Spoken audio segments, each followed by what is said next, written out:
အားလုံးပဲမင်္ဂလာပါကျွန်တော်ကိုနော့ဖြစ်ပါတယ်ဒီနေ့ဇူလိုင်28ရက်2026ခုနှစ်ဖြစ်ပါတယ်ဒီတစ်ခေါက်တော့မြဝတီမြို့နယ်မှာအကြမ်းဖက်များအခါကျင်းငွေရယူကအကာအကွယ်ပေးထားသည့်ကြားပြန်လောက်ကိုင်းသူ929ဦးကိုဖမ်းဆီးရမိခဲ့ပြီးအကြမ်းဖက်အလောင်း73လောင်းသိမ်းဆီးရမိခဲ့တဲ့တဲ့ရင်ကိုဝေးမြပေးကြပါတယ်တက်မတော်စစ်ကြောင်းများကသက်ဆိုင်ရာနယ်မြေများအတွင်းမြေပြင်တဲ့ရင်ပေါ်ထုတ်ပြီးတာဝန်သည့်ဒေသခံပြည်သူများ၏တဲ့ရင်ပေးပို့၍ပူးပေါင်းဆောင်ရွက်မှုနဲ့အတူအွန်လိုင်းလိမ်လည်တိုက်ဖြတ်ရေးလုပ်ငန်းများကိုဆောင်ရွက်လျက်ရှိရာကရင်ပြည်နယ်မြဝတီမြို့နယ်အတွင်းနယ်မြေလုံခြုံရေးဆောင်ရွက်နေသောတပ်မတော်စစ်ကြောင်းများသည့်ကြောက်ကတ်ဒေသတွင်တရားမဝင်အွန်လိုင်းလိမ်လည်လောင်းစားမှုများအခြေချလုပ်ကိုင်နေကြောင်းသတင်းအရ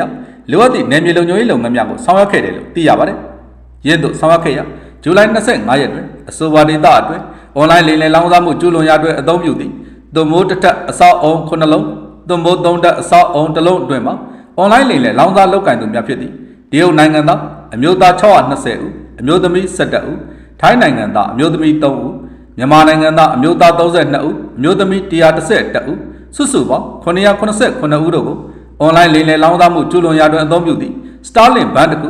ကွန်ပျူတာမျိုးစုံ85လုံးဖုန်းမျိုးစုံ183လုံးတို့နဲ့အတူဖမ်းဆီးရမိခဲ့တယ်လို့သိရပါတယ်အဆိုပါအွန်လိုင်းလိမ်လည်လောင်းစားလုပ်ငန်းလုပ်ကိုင်သူများကိုဖော်ထုတ်ဖမ်းဆီးရမိရေးတပ်မတော်စစ်ကြောင်းများအနေဖြင့်ဇူလိုင်လ6ရက်မှာစတင်ကောင်း၄ကေကော်တွင်လိုအပ်သည့်ပြင်ဆင်စုဖွဲ့မှုများဆောင်ရွက်ပြီးနယ်မြေလုံခြုံရေးလုပ်ငန်းများကိုဆောင်ရွက်ခဲ့ရာဇူလိုင်9ရက်တွင်ကရင်ပြည်နယ်မြဝတီမြို့နယ်ရသေ့ကူကျေးရွာ၏တောင်ဘက်မီတာ2000ကွာရောက်၌၎င်းဇူလိုင်12ရက်တွင်၄ကေကော်၏အရှိတောင်ဘက်မီတာ9500ကွာတွင်၎င်းဇူလိုင်လ16ရက်တွင်၄ကေကော်၏အရှိတောင်ဘက်မီတာ8600အကွာတွင်၎င်းဇူလိုင်လ21ရက်တွင်၄ကေကော်၏အရှိတောင်ဘက်မီတာ1000ခန့်အကွာတွင်၎င်း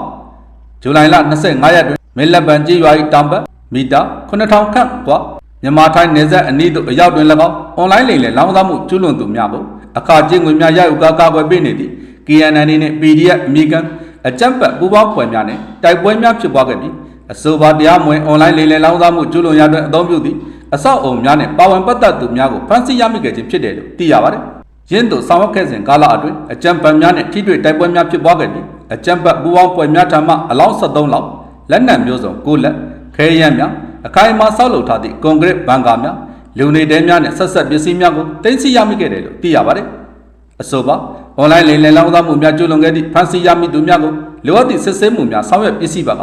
တည်ဆဲဥပဒေများနဲ့အညီထိရောက်ပြင်းထန်စွာအရေးယူဆောင်ရွက်တော်မှာဖြစ်ပြီးတင်စီရမိသည့်လုပ်ငန်းသုံးပစ္စည်းများကိုလုံထုံးလုံနည်းများနဲ့အညီဆက်လက်ဆောင်ရွက်တော်မှာဖြစ်တယ်လို့သိရပါတယ်။အားလုံးကိုကျေးဇူးတင်ပါတယ်ကျွန်တော်ကိုနော့ဖြစ်ပါတယ်။